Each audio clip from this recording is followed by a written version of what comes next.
Pagpalang araw po sa inyo lahat. May share po ako. Nyug na isang mata, isang bibig. Maganda po ito, napakabisa po ito.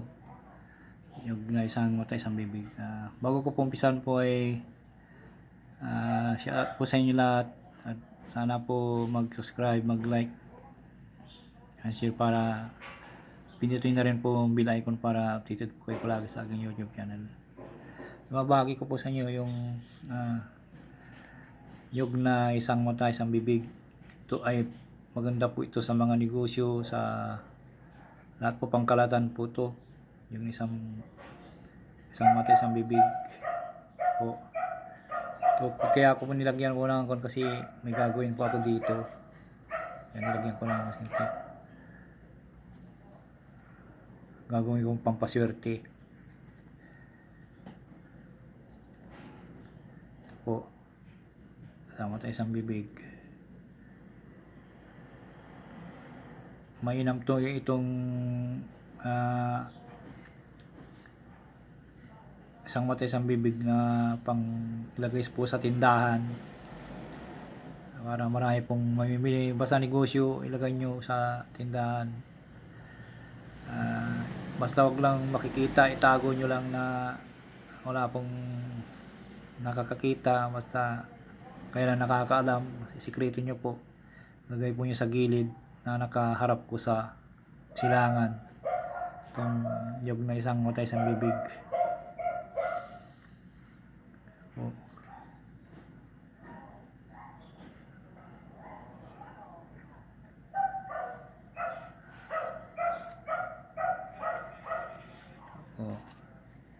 Number 1 to pampagaling ng sakit.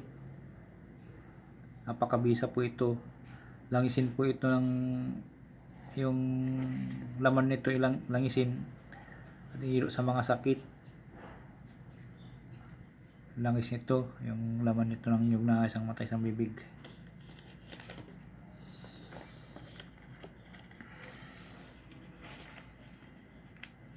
Kapangyarihan nyug na isang mata, isang bibig. Ito ay magandang isabit sa labas ng tindahan o tahanan para hindi makapasok ang masasamang espiritu o mga negatibo sa bahay. Aalis ang negatibo sa bahay pag itong nilagay nyo sa loob ng bahay. Ito ay maganda rin itong ilagay sa tindahan para panghalina ng mga tao. Maraming mamimili, basta po ilagay sa tagong lugar para hindi makita ito.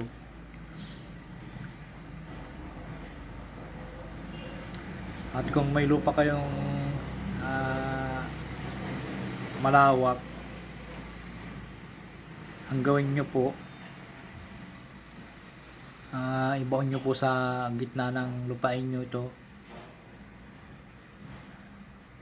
isang mata, isang bibig na nyug na ito, upang ang mga lupain nyo po ay hindi po magalaw kahit na sino pong tao. Hindi maangkin po yung lupa nyo kahit na sino, kahit na mga tanim nyo po, halaman o mga pananim, wala pong gagalaw sa inyo. Basta itong nyug na isang bibigang ibaon nyo po sa gitna. At pati ari-arian yung lupa hindi kakamkamin. Napakabisa po itong nyug na isang mata, isang bibig.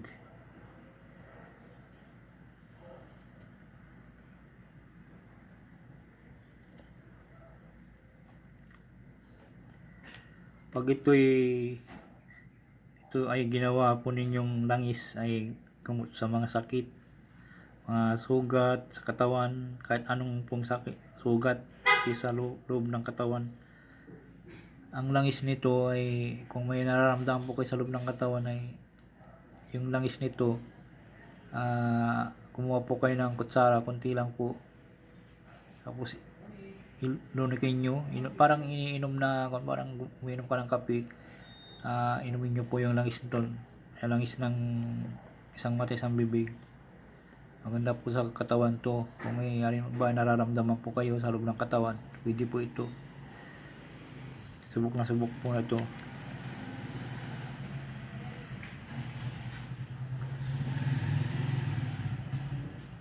Basta manampalataya po sa Diyos ang makapangyarihan sa lahat, nagagaling po kayo.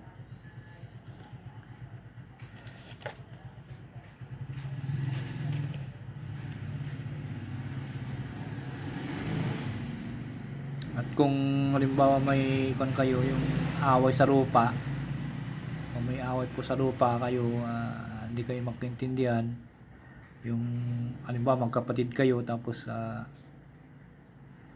na yung gusto angkinin yung lupa, gustong supangin o kamkamin na kapatid mo, ay mainam po ito, sikreto po ito na sabihin ko sa inyo. Kung yung o pati yung kapitbahay nyo po mahilig mangkamkam ng lupa, ang gawin nyo po ito, ibaon nyo po sa lupain nyo po ito at wala na makakagalaw po. Basta sikreto lang po. Ang proseso po nito pag binaon nyo po ay sa kabilugan po ng buwan na wala nakakaalam, ibaon nyo po. Tapos pagkabaon nyo po ay alis na po kayo agad sa pinagkabaonan nyo. Tapos parang walang nangyari.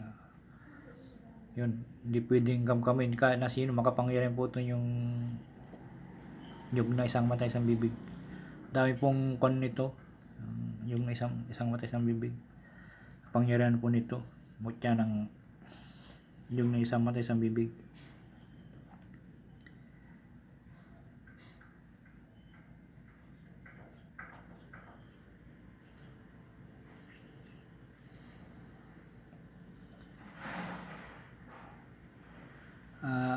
Ito maganda rin pong gawing tong kwintas.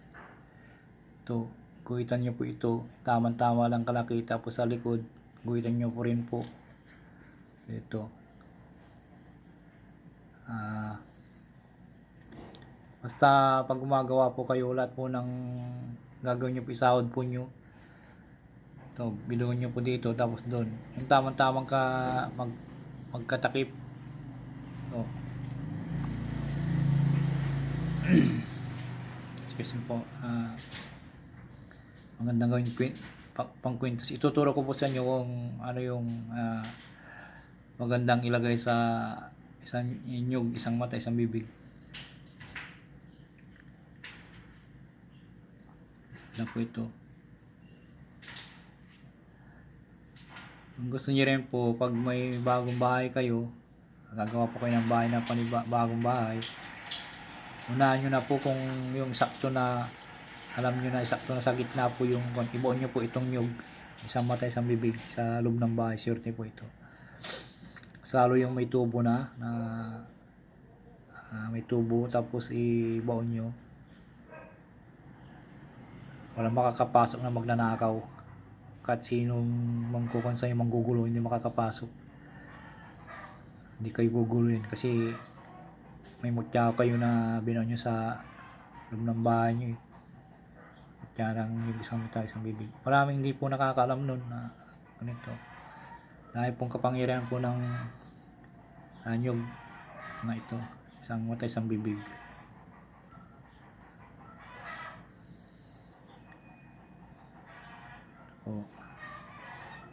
Napakabisa po ito yung langis niya. Ihilot mo sa, maglangis kayo, langisin nyo, tapos ay panghilot nyo sa mga pilay, sa lahat ng mga kuan. Maganda po ito. Lalagyan ko ng pampaswerte ito sa loob, kaya ginanong ko. Lalagyan ko pampaswerte sa loob, i-display ko. Maganda rin po ito, biyakin nyo sa gitna, tapos lagyan nyo ng palaman, lagyan nyo ng paswerte katulad ng daon laurel, saka asin, bigas, lagyan nyo sa loob, konting asukal, konting asin, 3 daon ng laurel, saka bigas, at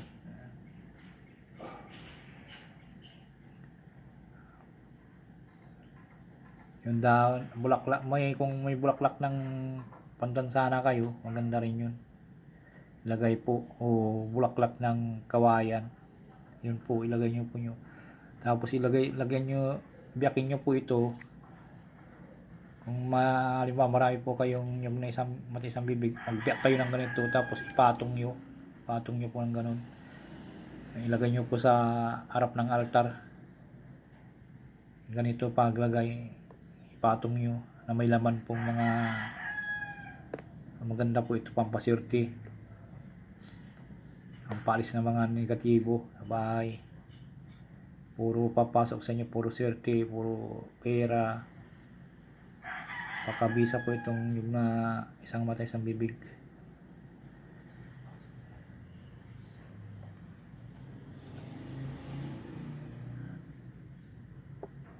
Ito po.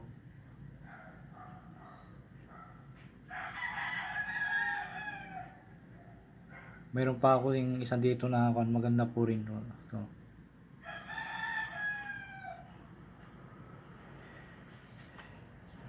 Ito po.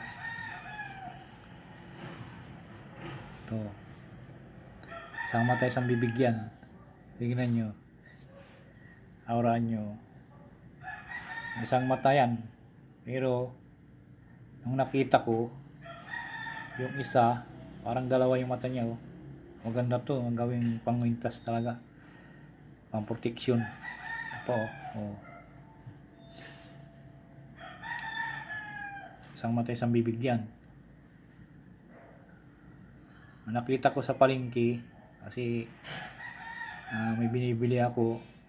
Pagkatingin ko malayo pa, nakita ko na to. Kinuha ko agad, binili ko.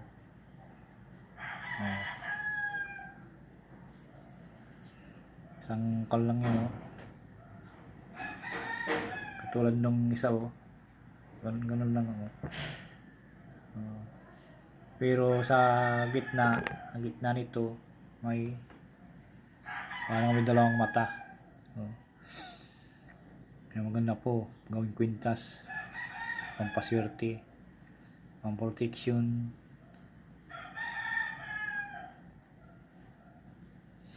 Kininis ko na, kakikinis ko lang. Ako baka may lamang pamutya to kasi maalog eh.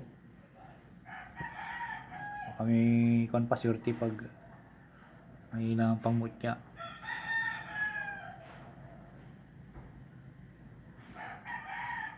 Pambira lang ito makukuha. Tingnan nyo.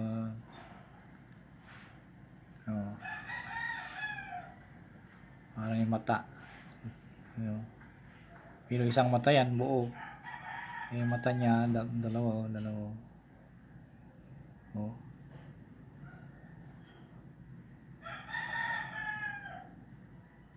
Maganda pong gawing kwintas, pang protection, pang paswerte. Pwede rin gawing kanto sa panggamutan. Sa gamutan. Parang buhay na buhay.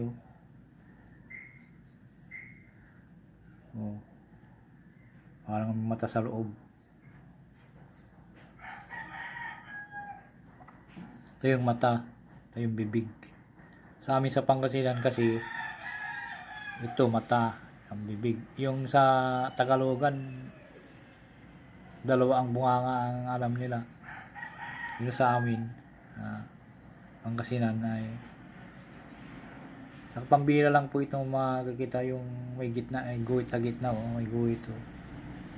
May guhit sa gitna. Yung iba wala.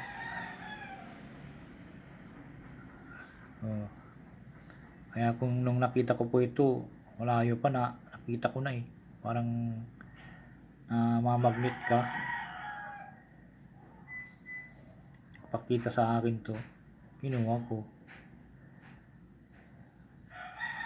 Tapos nung dala-dala ko po ito, kasi nagbabike po ako, namamalingki. Paspas po yung takbo ko. May tumawid po na isang matanda na parang tatawid na, hindi malaman kung tatawid didiretso o ano yung parang huminto sa gitna. yung brake ng bike ko pa naman ay mahina.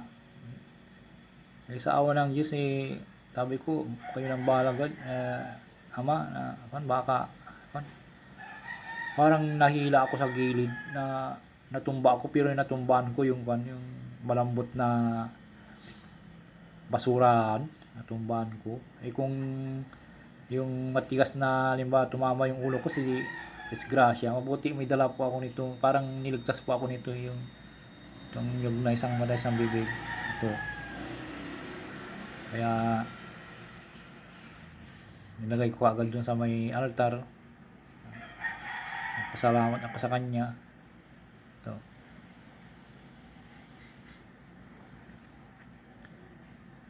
Napakabisa po ito mga ganitong isang mata isang bibig. Pambira lang po ito nakikita. Kahit saan po kayo pumunta, pambira lang nakikita po itong isang ganito. Tapos may parang mata dito sa ito. Mata Ayan po. I-share ko po rin po sa paggawa ng ko sa inyo. Halimbawa kung may kayo, guhitan po nyo dito. Guhitan po nyo. Tapos dun sa kabila sa likod, kung gagawin po nyong kwintas, guhitan po nyo. Tapos yung laman nito, basta pag gagawa po kayo, isahod nyo lahat. Wala pong malalaglag. At sa paggawa na po ng kwintas ay sa kabilugan ng buwan, full moon, ang paggagawa ng kwintas para mabisa. Tapos pagkatapos yung guhitan, kung wala po kayong grinder, yung lagaring bakal na lang tigaan nyo pong lagarihin. Yan, lagarihin po nyo yung bilog. Tapos pag tapos nyo, isubukan nyo pang itugman nyo po kung magkaparehas po yung bilog.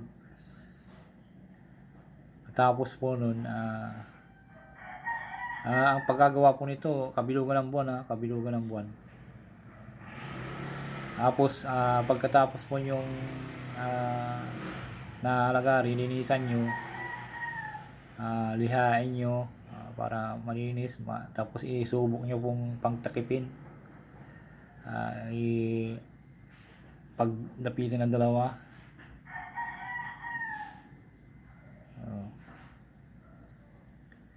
na po ito.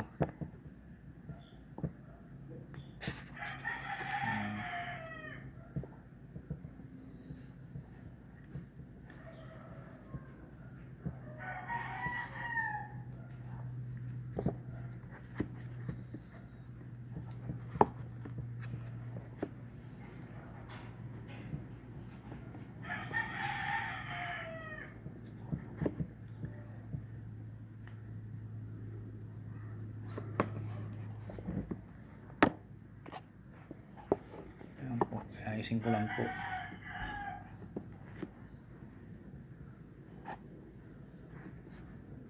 Ito.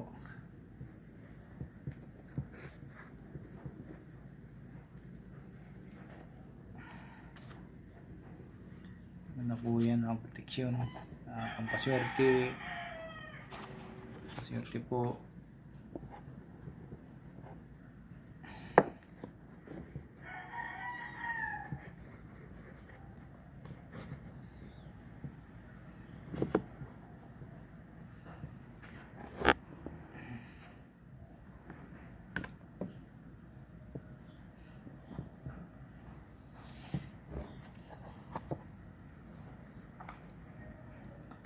Sana mag-subscribe kayo, mag-like and share. Palagi kayo updated sa aking susunod na video. Yan po.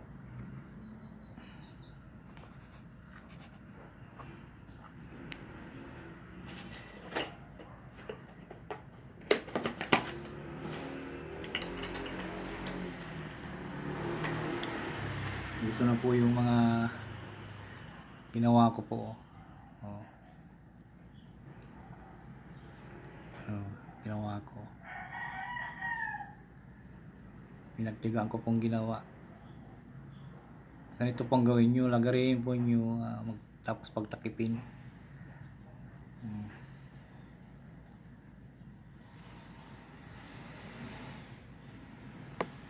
Ito po.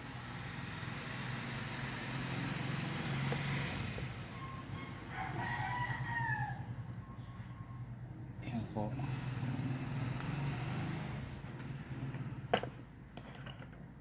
Rin po. Oh. Ayan.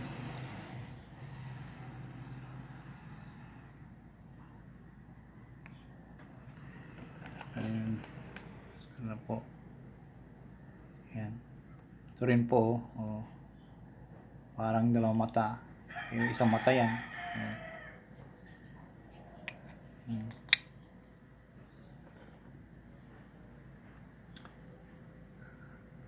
Ayan po.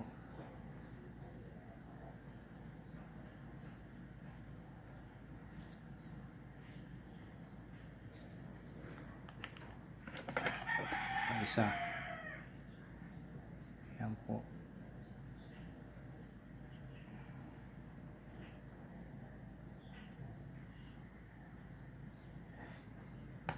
Gumawa pa ako ng cross na may palaman po ito. Cross ng baon ng nyug. Oh. Oh.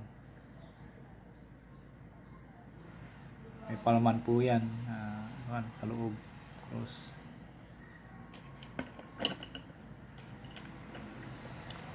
Bali, nagawa ko po 5.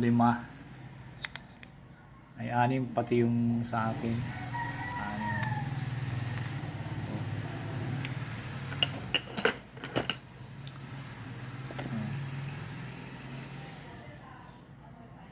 Pag nagawa po niyo pong nalinisan nyo na po, ipagtakipin nyo po, tapos linisan nyo maigi, liyain nyo, gilid-gilid liyain nyo po. Tapos kung magkatugma na po, gawin nyo po ay maghanap na po kayo ng 4 na sulok ng mundo. Halimbawa, 4 na sulok ng mundo, yung lagay po nyo ay yung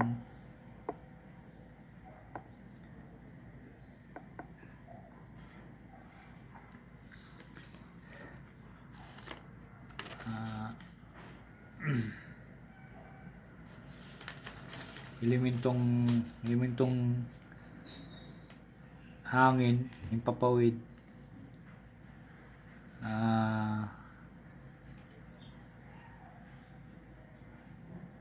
basta hindi dumidikit sa lupa. Kunin nyo po ay yung pakpak ng ibon. Elementong hangin po yun. Pakpak ng ibon, nananagas. Yung elementong hangin. Tapos pangalawa po, elementong tubig ay yung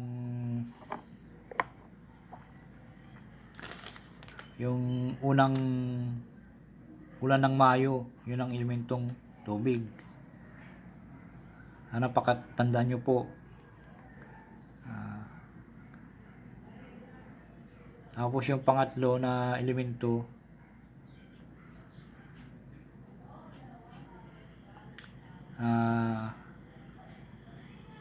elementong apoy. Marami pong elementong apoy.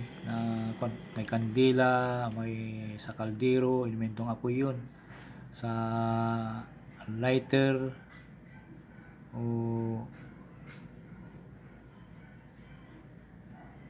anong elemento po? Maraming elemento. Pero hindi pwede yun kasi malaki. Ang ilagay nyo na lang po, elementong apoy ay yung posporo. Posporo, yung palito ng posporo, yun ang elementong apoy ilagay nyo.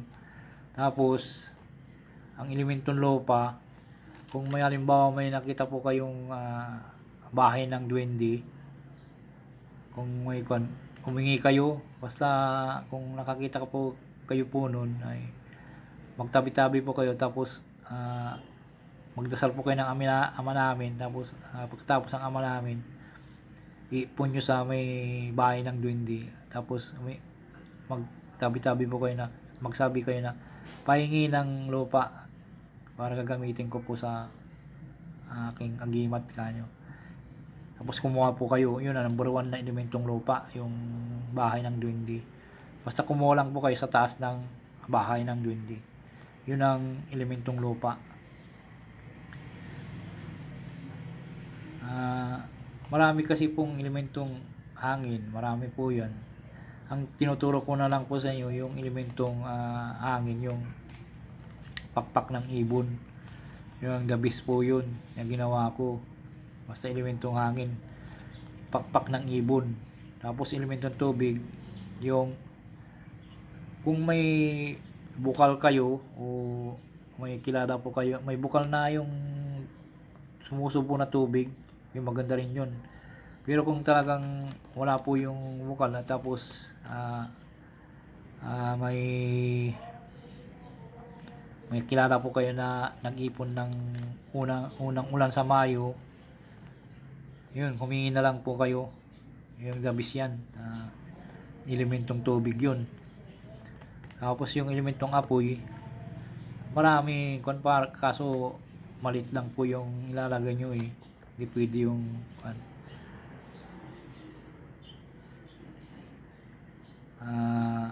kaya ilagay nyo po yung palito ng, kasi elementong apoy yun eh.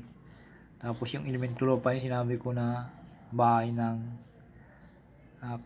duwende, yung tuktok ng bahay ng duwende. Kung talaga po wala po kayo mahanap nun, kasi pambira lang po rin yun, ay alam nyo po yung pinapatakan ng ulan, di ba, yung ulan pumapatak sa lupa, yung nabubutas na tinatamaan na lupa, yun, pwede yun. Kumuha po kayo, yung elementong lupa rin yung isa. Pero yung paglalagyan nyo po ng tubig, hindi pwede po sa malaki yun. Kung may alam kayo na parang plastic na maliit, na parang maliit na parang lalagyan ng pwede yun. Kung wala talaga kayong mahanap na yung plastic na lang, idoble nyo, pagtiyagaan nyo pong ilagyan ng tubig ulan, tapos itali nyo maigi, yung maganda po yun. Lagay po nyo elementong tubig, elementong hangin, elementong apoy, elementong lupa. Tapos kumuha po kayo ng malinis na papel, malit lang po papel, tapos ibabagi ko po sa inyo ang ginawa ko po na orasyon. Ito po, isusulat ko muna para malaman nyo po na turo ko po.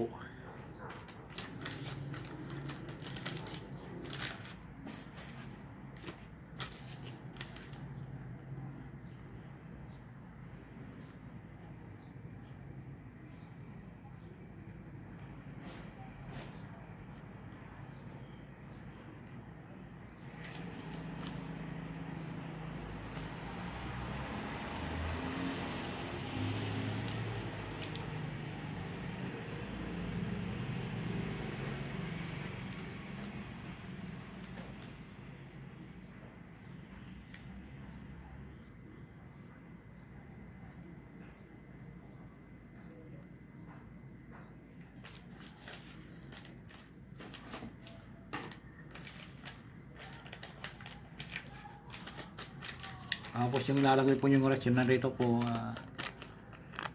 pagkasama ng 4 na sulok ng mundo, elementong hangin, elementong apoy, elementong tubig, elementong lupa. Tapos kumuha po kayo ng papel, isulat po nyo. Ito po yun, oh. Lagay po nyo dun sa kasama nung 4 na elementong hangin, elementong apoy, elementong tubig, elementong lupa. Tapos ito isulat po nyo sa papel na malinis. Sulat po nyo sa papel na malinis. Tapos ang pagsulat po ay ganito po yung capital letters. Hindi po yung pwede yung dugtong. Ito po. Ang orasyon po yan. Isit, itak, inatak, ididius, dididius, dididius. Tapos itupin nyo po. Tapos ilagay po sa bao ng ginawa po nyong kwentas. Ito, isit, itak, inatak, ididius, dididius, dididius. Yan po. Isit, itak, inatak, ididius, dididius, dididius. Ito ay pampaswerte rin po.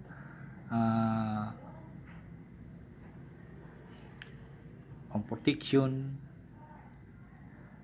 Takot po yung mga masamang espiritu. Ito.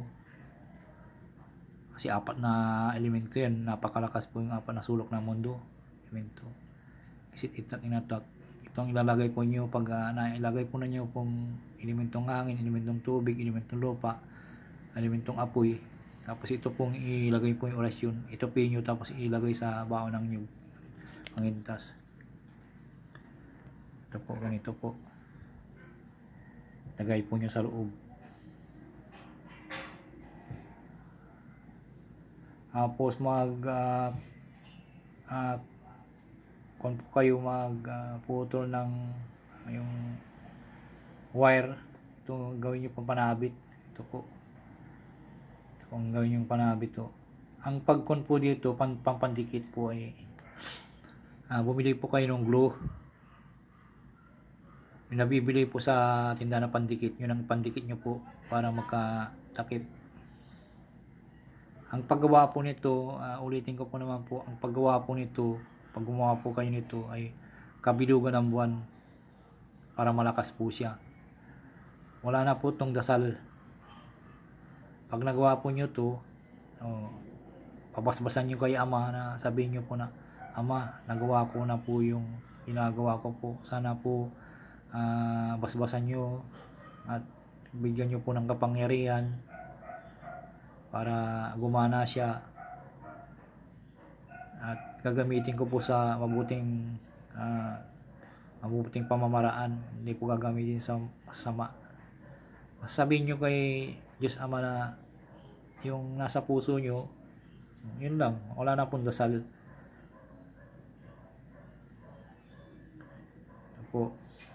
Ito po pag ginagawa nyo po ito, isa ring mabisa po ito ay yung pag halimbawa pumunta kayo sa CR, kahit na naipasok po niya sa CR2 kahit sa patay, pwede po ito, hindi mawawala ng bisa kasi ang elementong 4 na sulok ng mundo, kahit sa pumapasok yan, ito ang dabis lang po dito.